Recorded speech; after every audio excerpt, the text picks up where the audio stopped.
Hello, everyone, and welcome back for Week 6 of the LCS Academy Summer. I'm Irving DeBizin III, and I'm thrilled to be joined today by Alberto Crumsrunhifo. That's right. We've got some big news in the Rift today. I'm containing my thrillage as we speak. As we gear up for another week of action, it's important to note that some additions are coming into this week of play. First and foremost, FlyQuest Academy's newest edition of Revenge in the top lane. Yeah, and if you've been playing high-ranked solo queue, you are familiar with him. He is a one-trick Riven, originally one of the very best.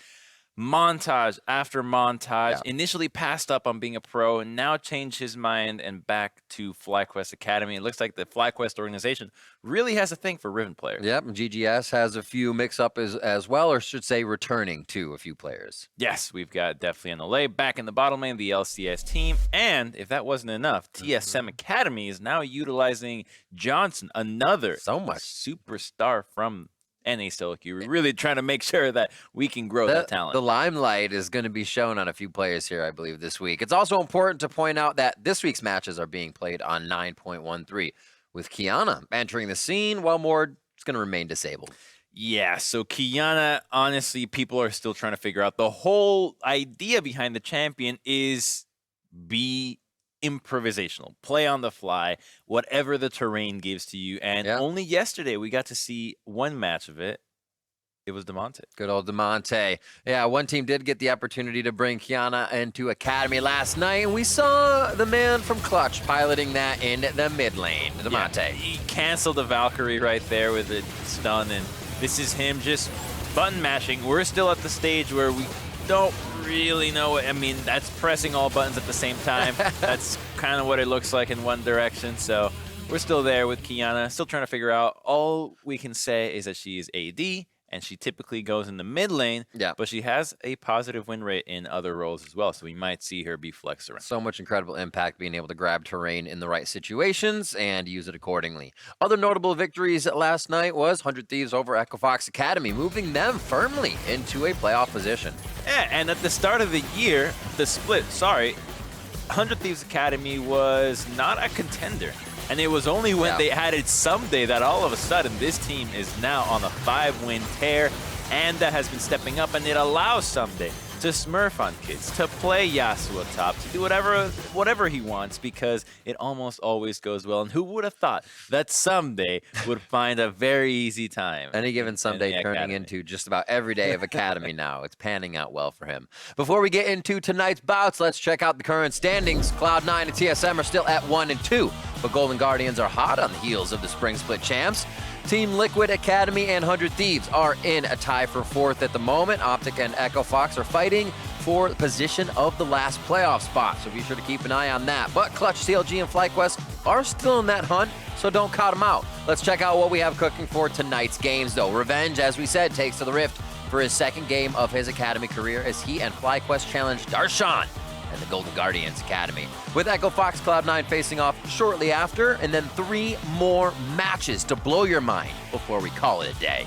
So game 1 has FlyQuest Academy putting together all their eggs in one basket. That's the Revenge basket, and hopefully a push to playoffs for them, but it still looks unlikely. Yeah, I mean, Revenge right now, we have no expectations for him because he's so new, and his debut barely counts. He was with Sona Tom Kent in the bottom lane.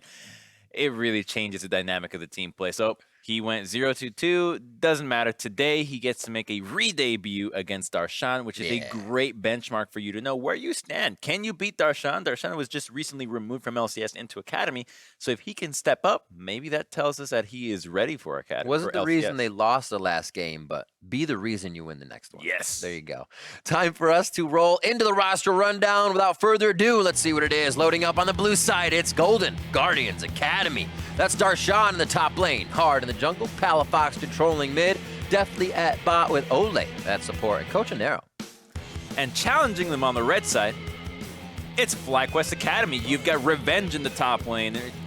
Maxi in the jungle. Strumpus in the mid lane. Airy playing bot. His support, JJ, and their coach, Mango.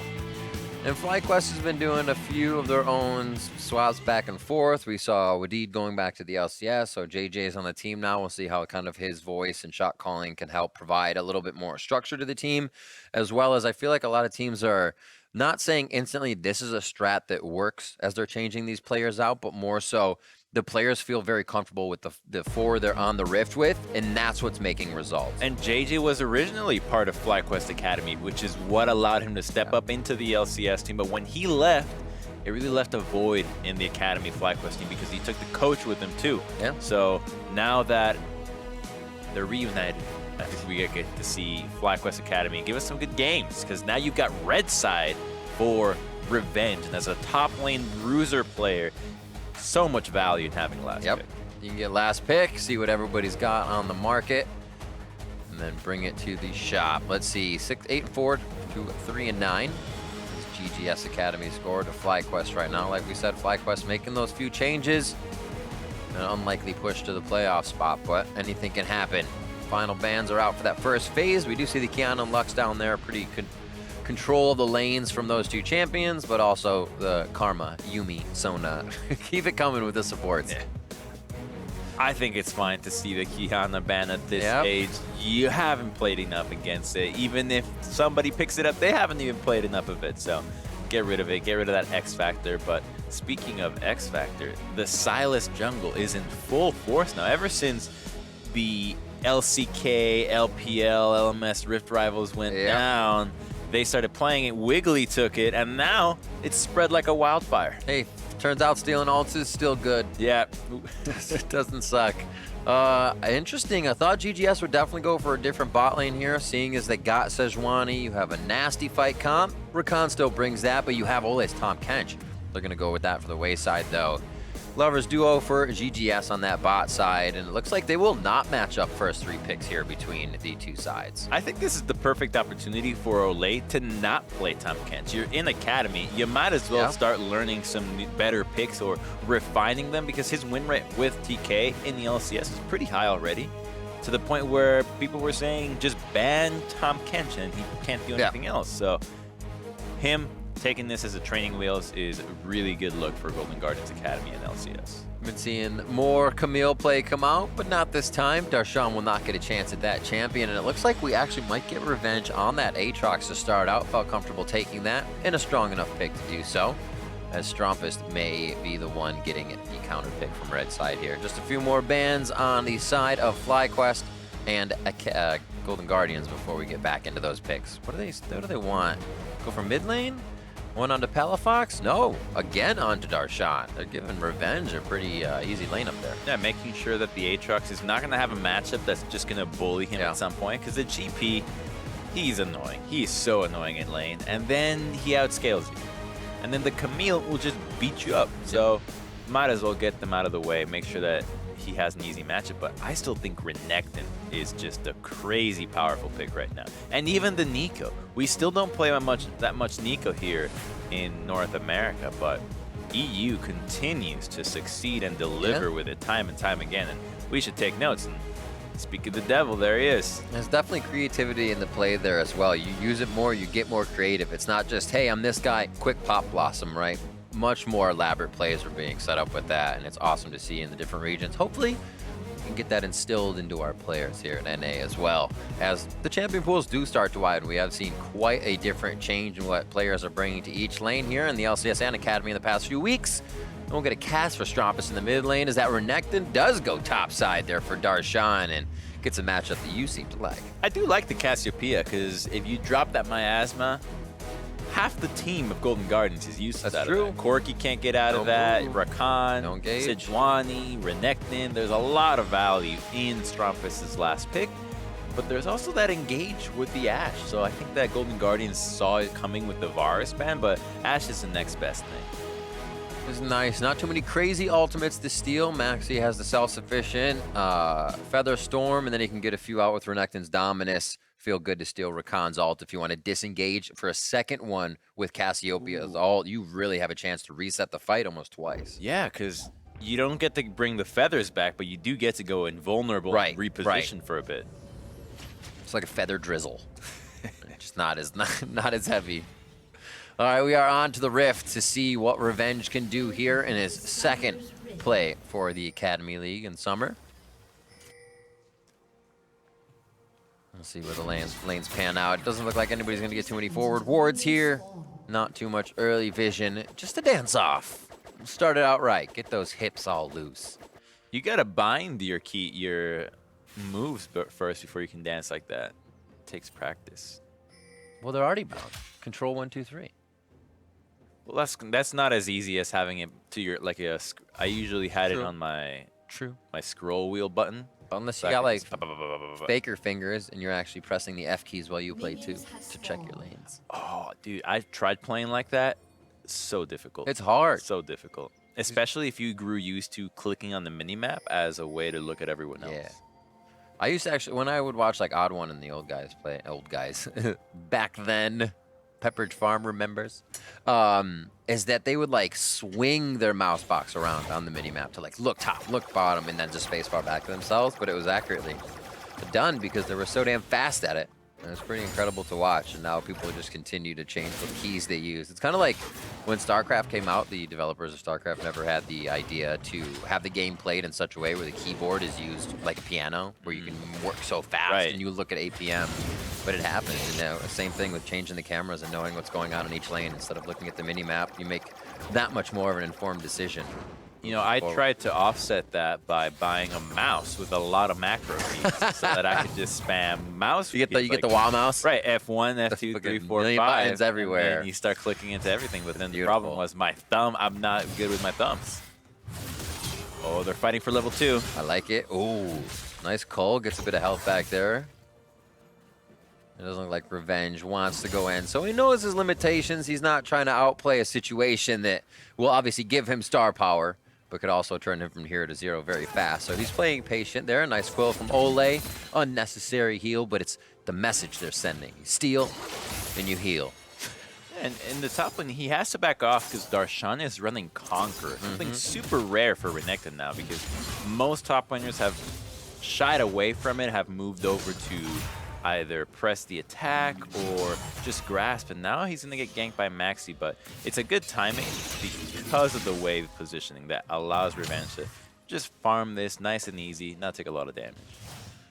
Quiet on the home front to start things off. A little bit of vision, and we do have Hard on the bot side, so he has an idea of where Maxi is and what the rest of his kind of pathing is. I don't know if he knows Maxi didn't do Gromp, so that may offset things, but Scuttle Crabs are next anyways, so still going to be quiet for the next few seconds here. Bit of a CS lead on the bot side. It looks like that's about to be cleaned up by Aerie as it's getting pushed into the turret as well. I think you can still infer what somebody's route is just by looking at how many what their creep score is. Oh, that's true. Yeah. So you just have to do a little bit of math with it. I'm going to shy away from it on live broadcast, but it is possible for you to know how many creep scores a camp gives you and deduce from that. It's always so confusing now with the creep score instead of an actual number that tells you how many were slain. Nice pop-up, the Devour, and easily spit out. JD doesn't even need to use the gray health. I think for GGS here, they're like, obviously we can hit this. Let's see how they react as FlyQuest on their game. Rinse and repeat and see how often they can get some damage down onto Aerie. He doesn't heal it back, so it's always going to count. Oh, the Comet spam. Always something you just got to realize. When you're in a lane with like Sonar or something, or Ashe and Comet span, you're going to take damage. It's just how much you mitigate taking that damage. It's coming at some point. Oh, Soraka is just the worst. Or the ones Yep. the Fiddle Crows. And then you're somehow 200 health under your turret forever. And you're like, okay, this is fine. I can farm like this. Please gank. Yeah. Please gank. They've been here forever. Now, I'll usually tell my team's jungler at level 1, just like they're gonna push, just come now, right now. I'm telling you, before you've done anything, you need to be here. I don't know if they like that. It's one of the big things, man. Knowing how the game will somewhat play out itself, right? You're against a Sivir lane. You're like, yeah, I could probably get down there 3-4. They'll be pushed up. Especially if a lot of that pays off. If you know your abilities deep down, you're like, I'm not good enough to win this lane. I'm gonna need help. Another back and forth, like Darshan just goes in, all charged up, able to heal back very nicely on the double heal for hitting a champion for Call to Meek. He gets out safely. farmed up here. 6, 7, 8, 9, 10, 11, 12. So he's about like 34, 35 CS. He'll catch up if he gets them all. Oh, he's doing nice. Yeah, he's doing great, especially against how hard Darshan's trying to go. A little bit of pressure onto Darshan, even from Maxi, so Revenge could get some breathe time there, but he did get the chance to break that Aatrox up early, so Darshan was able to choose what he wanted to take in that lane. Expect Revenge to have some trouble. Having Grasp makes his lane really a lot easier too, which is great because it's the meta rune for top lane. Like, I'll tell you, I was in a high stakes match. Never played Aatrox before. I just said, you know what, first pick me Aatrox. I think I know what I can do with this pick. They first picked me Aatrox. Turns out I first blood the guy. Only because it was Grasp of the Undying against Conqueror, because you can use that rune to increase your sustain and just backing off when he procs 5 stacks. Yeah. Never trade when the Conqueror has proc the true damage and the healing. Oh, lane gang coming in. Is he going to have enough? Do they get a lick down to make it stick? Airy takes a lot of minion damage there. Gets the level up as well to keep himself alive. They do not have heal in that bot lane on either side, to be honest. So the damage is always going to stick. A nice fight going in. Dominus is down from Darshan. Getting a little bit of percent damage down there with his AoE. But Revenge will be safe. World Ender did go down, and both will just fizzle out with their ultimates as they go back to farming out. I think this gives Darshan a lot more value because his sustain is going to be a little bit higher. Having, well, yeah, doing that. That was nice. Really? I was wondering, Maxi still wanted to go in on that. They didn't have vision in the brush, and JJ was fighting a ghost in there, basically. You know if the support's going to be there doing that much damage. They also get JJ as well. Golden Guardians just kind of seeing that one and saying, okay, thank you very much. Stromp is not looking good in the mid lane. A few more shots, 2 missiles charged up. And the big one's not going to come out from Palafox as he holds it. Look at the sliver on Ole's health. The guy barely made it out alive. Just I mean, that's a great bait by him, but if the support's baiting you that much, you have to expect he's got a cavalry behind him. Yeah, that was unnecessary by Maxi, and frankly, he would have been much better suited to be in the top lane and help out Revenge, who's clearly getting harassed by a Renekton that's using his E aggressively. And here he goes, just it's a 2-on-3. They just were not expecting it. Ashe was not there, so just a poor timing out of Maxi. It's kind of that overconfidence when you're playing Silas, thinking, I got Kingslayer. I can take down anyone. Ooh, that's what's almost killed him. Airy gets back. Lucky he didn't lose his life. Sometimes that turns around for the worse. But he does get the volley off. Comet won't kill. And both of Golden Guardian's bot laners are back and ready to take on Airy and JJ in that bot lane. BF Swords Caulfield to a BF Sword on the side of Airy.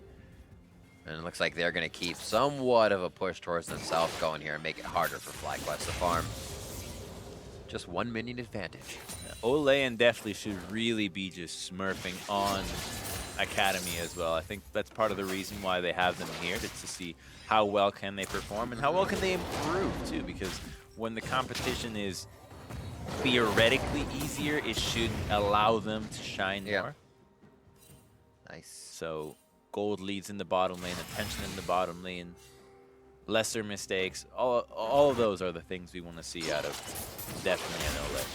I almost want to see Deftly going in a little bit more. Here it is. That's a nice one. Actually get the Devour out. Now they should be able to go again before that comes up, with Devour's time being so long. It's close, and they probably get the Devour again back in the chase. But if the lane is long, I'd say that goes to Golden Guardians with the advantage right now in damage.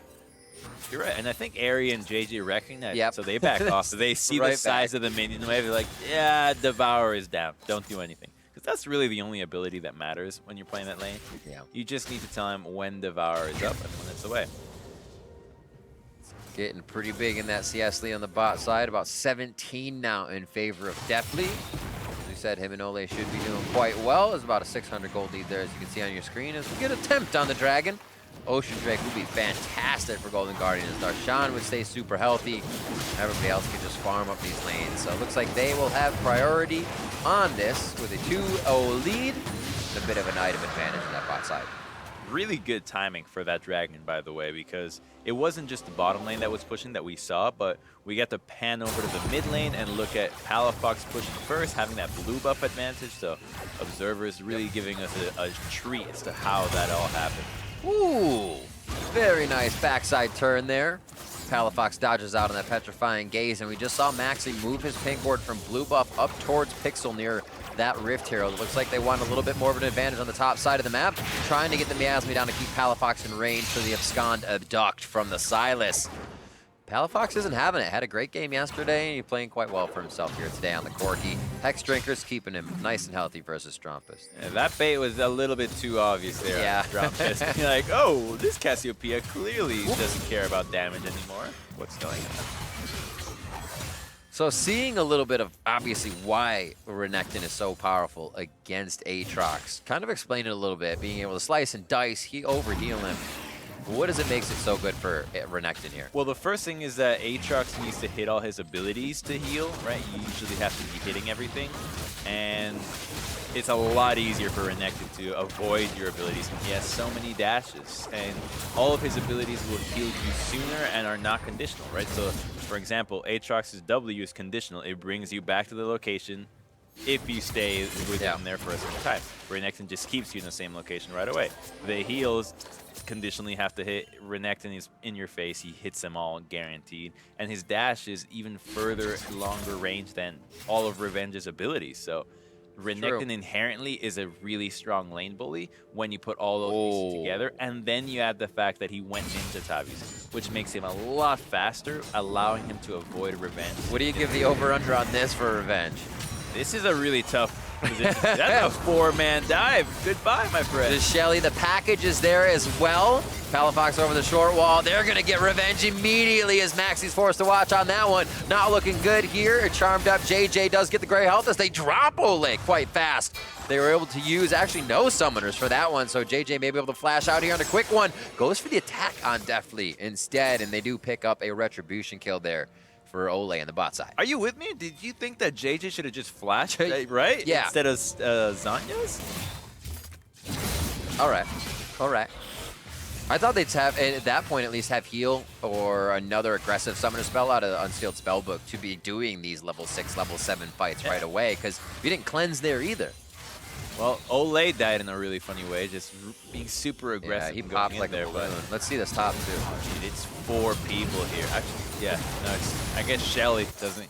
Shelly's the 4th member, and yeah, Ole here, half HP, arrow to the dome, gets deleted right away. Let's see what JJ could have done. Yeah, I think if you flash and flash over that, twice, because you waste the stopwatch. Oh well. 1-2, Infernal Chains takes him back, but he's baited in. Remember, he just got back to lane. They are preying on Revenge now, and it looks like they might be able to get another one. Darshan wants it. Aggro is dropped, but that turret's still hot, and it's not going to be hot enough to take down either member of Golden Guardians. That's another kill on Revenge. The timing on that gank is sick, knowing that he just used everything, very vulnerable to being camped again. And it pays off because the Rift Herald was used in this lane, so no more plates. That's going to be the first brick going down to the top lane, and the difference between Revenge and Darshan is huge, and not all of it is his fault. Ooh, there's a mismatch in lane as Ole went for the roam. Definitely does a beautiful job with one flash getting himself to safety there. Oh, Maxi is so glad he missed that, by the way, because he was going to go down. Trying to tower dive, definitely 1v1 at this stage. That's one of those last I didn't want to hit it. Anchor tosses or abducts that you really didn't want. 5-1 here. Golden Guardians having a fantastic early game vision on Maxi on the early part. Let Hard know that he could do a little bit more farming, not have to show himself. And then when he did show himself, it was on that bot lane to make sure Ari and JJ plus Maxi went down. So good kills all around there. And those kills are on to Deathly and just up towards the top. So great job by Ole. Got those Merc treads now, making sure that that arrow does not happen once again. But we've got a 15-second ocean break, which is going to be really good for Golden Guardians to fight right now, because they hit some nasty power spikes. You've got the Spear of Shojin, Trinity Force, Essence Reaver, and now if another gank works in mid, it's going to be a free Drake. Oh, he's walking right into the Gator. Throws down the ult. Nicely done. Not sure if Darshan actually needed to ult in that. He probably thought the fight was going to result in a lot more. But they said the best thing for us right now is to resolve or kind of reset this and make sure we don't allow them to snowball that much more. The ward gets put down, the ward gets cleared. It's going to be hard for FlyQuest to gain any ground here in this portion of the game. That's an ult for an ult, and now that Darshan has joined, this is going to put Revenge and the rest of FlyQuest in a really tough predicament because they're looking for a fight, and it misses the arrow. They have to give this up. There's no way they can contest now. That's quite a heck of a shot to start an arrow. Seems like FlyQuest reaching a little bit too much for these engages. They don't have enough forward vision to really show them what that fight would have been. It's a very dangerous entrance into the fog of war, and like you said, that is going to be a dragon going over with a big ultimate down. Strumpus does not have Petrifying Gaze, and he's being pushed in by Palafox. And Golden Guardians doing everything by the book here as they go slowly around the map, taking objectives that they need in Rift Herald and both Ocean Drakes to continue their laning phase in their favor. Nice dodge. There's Maxi's ultimate as it comes out. Deftly just hit by the slowing AoE. But they have done a fantastic job in this bot lane of absorbing FlyQuest pressure. That was really good out of Deftly avoiding that one. And it also highlights why Sylas jungle is picked, especially into Sejuani, because it's usually the Trundle that you want to see. But right, then you get Hail of Blades. Right, if you can always steal Sejuani, it's like there's 2 Sejuanis on the map. Please no. More missed ultimates. About a 6,000 gold lead here. Golden Guardians about to take everybody out to dinner. They're having a great game. Definitely not wanting to step out too much farther as he gets licked out. So Revenge now to farm on the top side. What's the best thing for him to do, or the team to do around him, is kind of just let him farm, not try to produce anything? So he is 1,600 gold down, which will be about a BF sword and a cloth. Yep. So that's usually a big enough lead where Renekton can 1v2 you. Maybe not if you have Maxi there with a good ultimate, but for FlyQuest, they need to go to the places where they can get the fight started, and that's going to be around Aerie, utilizing Aerie's ultimate. So the bottom lane, I think, is the place to go. And Revenge is down here as well, because if they would lose the 2v2 elsewhere, the Tom Kench ult is out, and we got the party started. Abyssal Voyage, what a take from Ole! The Broman coming out as he gets the dodge in to get the arrow blocked. That's going to be 2 ultimates coming in from FlyQuest. That was enough to get the fight started, and to end a bit of it in their favor as well. No matter the teamwork, Golden Guardians still lose Deathly and Ole. And that was exactly what FlyQuest needed. Start the fight bottom lane and even give Revenge some assists. Now he can go back to the top lane, complete his Black Cleaver in a much better spot. And I love the fact that 2 members committed the flash to make sure that that play happened, because otherwise they were just going to be strangled already. 6,000 gold ahead. They've been able to shave it off to about 5 only, but a start is a start, and it all began with a coordinated dash and ultimate. This is like an instant kind of change in meta shift in the Ashe teleport. Yeah, you just TK. You Ashe arrow, but TK is already traveling to the destination, so it's instant. I think it was the Gorilla Tigers that actually brought that out. Yep. GE Tigers, sorry, not Gorilla Tigers. GE Tigers, it was Gorilla. It's a fierce animal. The Gorilla Tiger. Must stay caged.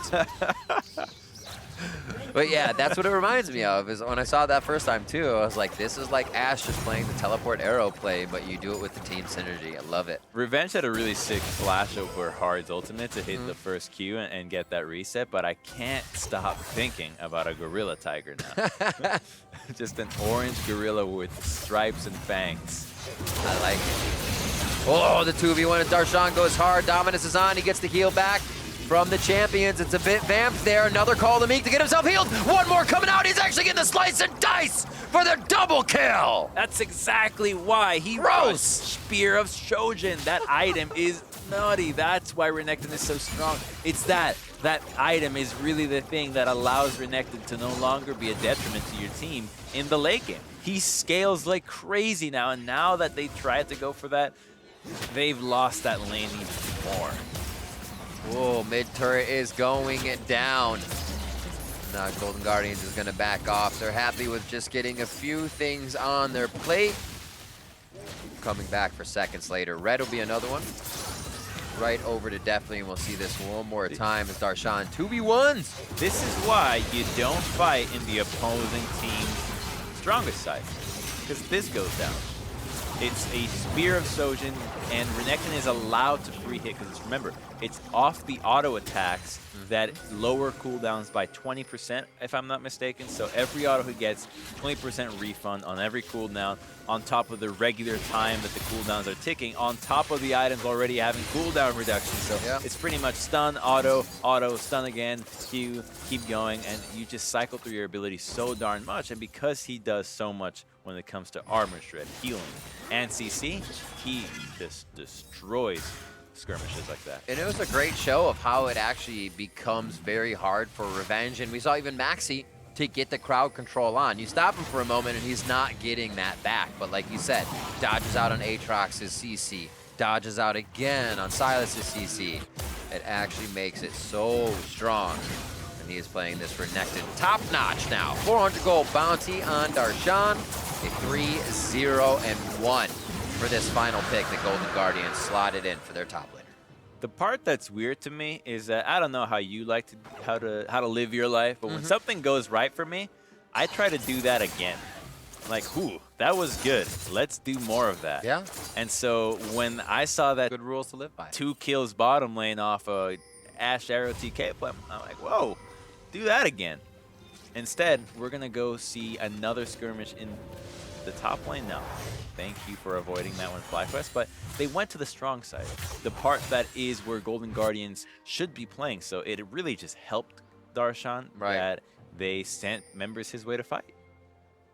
Oh, and you see that item, that Negatron cloak is actually going to be building to a wit's end, so that you have even more lifesteal, even more attack speed to continue to proc your Spear of Sojin further. Here we go. Disgusting. Miasma has to come out first. All right, so this is different. Strumpist. So he does have that magic resistance now, so it's going to be a little bit better. There's Dominus down. Remember, the crowd control is really what stops him from being able to get Cole in, from being able to get that healing in, and already he knows that this one's a little weighed against him. He decides not to take that fight. He backs out with the help of Hard's ultimate. Let's see if they try to activate something here as well. Palafox towards the top side. They see a few ultimates going down around the map. Now they try to fire off a few of their own. Palafox flash over the wall. Valkyrie's down. He is out of movement, and he is out of life. That's perfect. Another coordinated assault with Ashe Arrow and Tahm Kench. So stick to what is working, FlyQuest, and you're going to get this game back. Right? Even if the arrow doesn't hit, you made him take a different channel, and you can go there. It's about sending a message. So they clearly are trying something that is going well. Took a little while to come online. It's all right, though. They're starting to hit those pockets of power. Seraph's Embrace is there. Strumpist can stay a little longer in the fights with that shield. He just used Flash. Cleanse was used recently by JJ. Flash by Maxi. Teleport by Revenge. And look at the other side as well. There's a few flashes used for GGS. So might slow things down to get those priority targets back to their engage or disengage potential. We see the Stinger coming out here for Ashe as well as she starts going towards the Triforce build. Yeah. The Essence Reaver.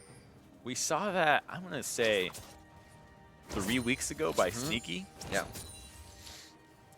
I think the reason why you go it is you've got a change to volley in that the cooldown is so low now that you actually can continue to proc your Sheen proc using the ult every time. And speaking of procing something, Strumpist has proc death.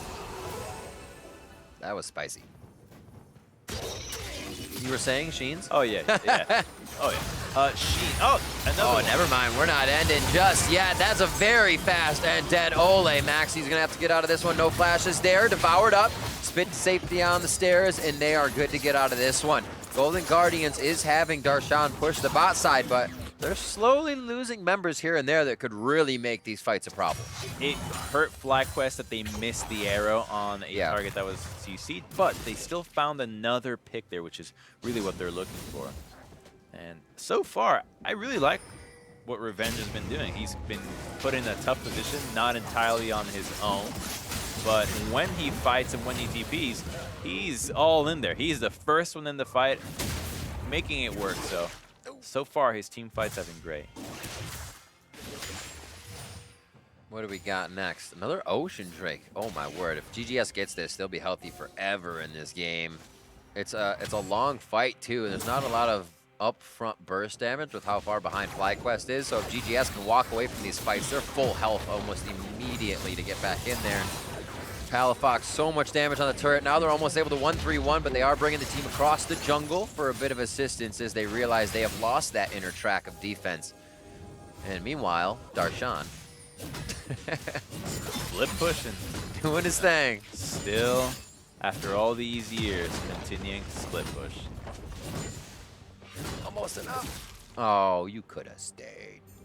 Actually, he's got quite a bit of while for that wave. If See, he that's had why been people like me dead. die in that instance. Like, I can stay. You would have gone for that? No, probably not. Maybe if it was like 2 turret shots worth of hits, but that was like 4 or 5. That's dangerous. Clean it up. And the jungle's clear now on the side of GGS. They're going to be looking for lanes, wards, and up towards this Baron now. They have lost a bit of vision control. I think they can see that pink ward in the back. Interesting. I think Darshan is going for an Infinity Edge before wrapping up the Wit's End, trying not to give away that gold bounty. Oh, they? Ah. He's just playing Sentry so they can get the 3rd Ocean Drake of the game. Another Infernal. We haven't even seen what the 3rd element of this game will be. Pretty interesting RNG here to start things off for the Drakes, and all of them in favor of GGS. After the next one, we'll get the Elder anyways. So now mid is cleared and GGS push up. Look at Ari and how quickly the Enchanted Crystal Arrow ticks away. So I think that's another value of the Trinity Essence Reaver thing. He can just chuck away arrow after arrow. Because normally when I see arrows just whip by, it hurts to see, all right, another one whiffed, another opportunity gone out the window. But with so much cooldown reduction, spam away, Ari. Spam away. Practice it. Get it down. Let's see how many he can. He have been using it quite freely. The first one I thought was a little too willy-nilly. They didn't have the engage, but seeing this Tahm Kench able to close the distance with somebody like Revenge or Maxi really sets things for a different tone. Oh, wow, the crit there on Maxi. He's not feeling too good after that one. Darshan's not going to enter the fight to the right. They see a bit of rotation by Revenge. They're always able to be a nuisance to the power he wants to create in the side lane. So Darshan's able to push that pressure, and Golden Guardians continue to keep this at the halfway point of the map. What would you like to see happen next besides this Baron? Kind of, do you want the game to end? Do you think they actually need to take it slow to get these inhibitor turrets down? I know want the game to end. I'd like the game I know to you end. want the game to end. But do they need to take it slow to get those inhibitor turrets, or do you think they can use this power a little more than they think So they if are? Golden Guardians wants to get creative, they can use their triple Ocean Drake to weave in and out of these fights to make sure that they always stay ahead and don't have to recall. So right now it just happened. FlyQuest has to base. Yeah. They're not healthy enough, and the Baron just got started. This Baron is going to go down very quickly, so this is free. Golden Guardians has already secured it. You can see that Maxi's not on his way, and the scouting just got there that is already way too late. So by just utilizing this sustain, they stayed out longer. They needed FlyQuest to reset for wards and secured a free objective. It actually might have been the freest Baron of all time, because not a single thing was really traded for that.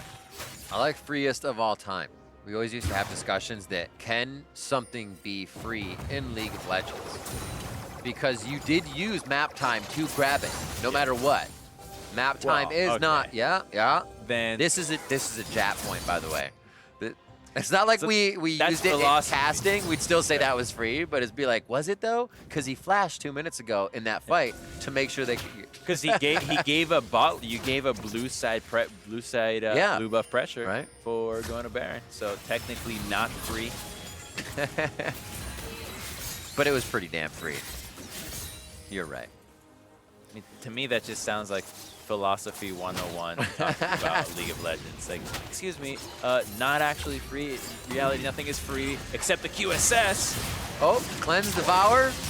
I can do anything you can do better, and Maxi has the last word on that one. He'll be able to use the Glacial Prison here in just a second. Not too soon, no. That turret's gonna go down. Says Hard, stop hitting yourself. The Hard gets out of that easy. He says, I know what that skill's all about. Top lane being pushed by Palafox. We still have Darshan on the bot side. There's different things going on each front of FlyQuest base. Oh my lordy! That was the Oh, boy. playing inside your opponent's mind. They have no idea I'm going to do this. And I'm doing it now. God. Exactly what Palafox did. Exploded Strumpus. Darshan's in a 2v1 on the bot side. Maxi almost going down, but the shield gets in, and he is now down as Darshan cuts right through that defense. Nothing can mitigate the croc. He's too good. Darshan's coming through, another call to me. Triple kill for him. That's going to be inhibitor turrets going down. They don't even need to take down what's in front of them. They can go straight for the Nexus turrets. It's all about the back line. It's all about the victory, and Golden Guardians will find that over FlyQuest. Steve Irwin would be so happy that the Crocodile got to pop off that game. I am still laughing at Cassiopeia getting squatted like That a was worm. interesting. Just the goon squad of Corky coming in, one shot Right. after like the big one, and a flash in. Boom. He thought he was being cheeky, like, oh, maybe I can hit the miasma and then get the 1v1. I was like, no, you got 2 shot. So it was pretty solid game from Golden Guardians overall. They played it methodical. They played it in a way where they were always going to have an advantage, and I don't think they're, other than the first dive to start things off, they never really played a risky move. No, absolutely. I mean, getting secure objectives, continuing to go Yeah. play to the strong side. And it was, I think FlyQuest had a really hard time figuring out where they should be going, especially Maxi here. Going to the bottom lane, bam, gets taken down right away. And I think maybe this is why he didn't want to go to the TK Ash lane anymore. A sour first impression. Oh, it was rough. Here, it seems like it got a little bit better. You saw what the idea was. Obviously, you get engaged. Ash Arrow comes back. And they had the damage to finish off kills, but the next time they started seeing people, it was numbers upon numbers, and they weren't really able to do much against the full squad of Golden Guardians. You can see what effort Revenge did put in there, 13.8k. But up against Darshan, the strength they gave him, they even tried to gank him early, and Darshan avoided that to continue his pressure. Yeah, the coordinated assault from Golden Guardians in the top lane and then the bottom lane was too much for FlyQuest Academy to handle, and I think it's shown in the score lines when you have FlyQuest bottom of the table team right now, Golden Guardians making a run for top 3, possibly even higher. They made sure to go back onto Revenge. So kind of playing upon that, I think all teams will. Looking at the mid lane that game, Corky versus Cassiopeia, we're seeing a lot more Corky. Now again, seeing Cassiopeia Sadly back more in. Corky. Sadly more Corky. And quite a kind of a quiet lane we're getting out of that one. And if that happens, it's like you find Corky doing Nasus damage to turrets later. We saw him in the side lane, and it becomes a pretty scary thing you cannot let go. He's one of the scariest late game champions right now. And I know it's hard to think of Corky as a late game monster, but he is. And the package allows him to transition so smoothly into that by assisting the rest of the map. It's not one of these mid laners like in the Nivea that says, okay, I'm going to be a god late game. But I can't do anything. I got to sit in my lane and farm 24/7. Like, no, Corky's actually assisting you. He's long range damage, consistent DPS, takes down Barons. What can he do? He's got a good turn on, too, with the Triforce and build through. Great so spikes. it's nice. So to hear more about his first week in Academy, I'd like to welcome Revenge to the broadcast via Discord. Revenge, thank you so much for joining us. Yeah, hello? Hello. How's it going, man? So Hey, a bit of a difficult game for the top. Definitely saw the focus coming towards you. Kind of what was the communication there once you knew that you were going to start getting a bit of a party there from Darshan and team? yeah, I mean, obviously, my first week, 0-2, unfortunately, but in that game, I mean, we had an idea, you know, they picked Camille and, they picked Sedge and Renekton. Pretty strong early lane and, like, really good for ganking, so we kind of knew that, like, the focus was going to be topside, but we tried our best to prevent it, but, you know, it happens. We're definitely just going to have to work on our comms and communication on dives and, you know, prepare for the dives, but overall it was, you know, pretty tragic game early, but, you know. It happens. It happens. We've all been there. So, Revenge, I know you, and many of the viewers know you as a, Riven one trick almost. Tons of montages, just up in there. And we know that you had an opportunity to actually pursue either going pro or attempting to go pro. You declined scouting grounds, and you were pursuing your schooling, your university. What was the transition, the story you had? Because for us, we hear that you had a change of heart, that suddenly you've decided, no, I want to go pursue gaming. And that's something that I've done personally, so I want to know your journey through that as well. Yeah, I mean, I chose 2 years ago to attend university instead of go professional, and at the time, the scene wasn't as developed as it was now. And obviously, I still had the passion to compete, but school was going really well for me as well. And I had passion in things in school too. So it was a really hard choice to make at the time. But after attending university for a few years, I still really, I did have a great time there. But at the same time, I really felt like I would regret not trying competitive play in the future. And so far, I mean, it's been really fun. I really love competing and, you know, playing with my teammates and just seeing how the competitive environment is like, because I've been playing League for so long now, and I've been, you know, just playing solo queue and high elo for so long. And I think that like just trying to compete and seeing what it's like, and, you know, seeing what the scene can teach me, and like seeing how I'll grow as a player, and like, you know, giving this game my all is just something that I think like that I like have to try, or else, you know, before I like start my future somewhere else, or, you know, even continue in League. But right now it's just, you know, getting the feel for pro play and seeing how it is, and seeing how I can develop as a player. That's awesome. I have a huge amount of respect for taking that chance. It's one of my favorite things in life is when people kind of take that under control and do what they want to do. So my next question for you is, you know, having this solo queue profession, having now a little bit of professional play in academy, what do you look now as your goals, and how much are you kind of learning in the differences of those play styles? Yeah, I mean, obviously competitive play is so much different than solo queue. I think that slowly I've started to, you know, notice my habits from solo queue, and obviously I've tried to fix them as much as I can, as fast as I can. You know, joining a new team is definitely hard, especially in the middle of the split. Like, I have much different synergy, or we still have to work on our synergy, and I have a different playstyle than the previous top laner. So we're just trying our best to work with my playstyle and see how we can incorporate it to our team. Okay. And that'll definitely take some time, but I'm confident with our growth so far. I've been super happy scrimming and, you know, seeing how I could mesh with the team. But it's just a long road, and I'm just excited to see how I can grow as a player myself, and see how our team can look in a few more weeks when we've had more practice. We've only been practicing together for almost a week now, not even a week. So it's been a long road. Nice. It's going to be a long road for sure. Not to put any pressure on you yet, just a tiny little thing. You're NA talent. We know you're good. Just hone those strengths. Don't let the teams, don't let the players say, no, you shouldn't play this way. You got to play this. So this is how we play competitively. Like, no, just do your thing, man. It worked to get you here. Just keep pressing on that, because I think that'll help everyone else. Yeah, thanks. Appreciate that. Yeah, and I definitely want to try to, you know, incorporate my own play style into pro play, rather than just do what everyone else is doing. And I'm going to do my best to do that. But for now, I just need to work on everything that I'm lacking in a competitive side, and just see how I can incorporate that to awesome. the team. Sweet. Reg, thank you so much for joining us, and best of luck in the new journey. Pleasure. Thanks so much. All right, we are headed for a break, but when we come back, it is Echo Fox Academy versus Cloud9 Academy. You're watching the Summer Academy League.